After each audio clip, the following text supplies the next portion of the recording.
CGTV Pakistan के नुमाइंदे खसूसी अख्तर सरदार चौधरी की रिपोर्ट के मुताबिक नाइस वेलफेयर सोसाइटी और नाइस अदबी फोरम की तरफ से नाइस अदबी अवार्ड की सालाना तकरीब तकसीम अवार्ड। नाइस वेलफेयर सोसाइटी और नाइस अदबी फोरम की तरफ से नाइस अदबी अवार्ड की सालाना अवार्ड तकरीब का एहतमाम किया गया, जिसमें पिछले एक साल में उनके महाना मुशायरों में शिरकत करने वाले तमाम सदूर को लाइफ टाइम अचीवमेंट अवार्ड से नवाजा गया।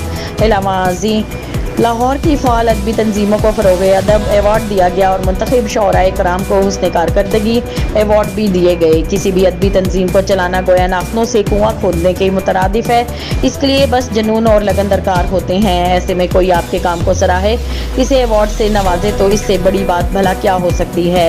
नाइस अदबी फोरम की तरफ से इल्मी और अदबी तंजीम बज़्म चुगताई का फ़रोग़ अदब अवार्ड मारूफ शायर वसीम अब्बास ने वसूल किया। नाइस वेलफेयर सोसाइटी की अवार्ड तकरीब बहुत ही उम्दा और भरपूर रही, जिसमें इल्मी और अदबी शख्सियात की कसीर तादाद ने शिरकत की। बिलाशुबा ये तकरीब तवील अरसा तक यादों को महकाती रहेगी।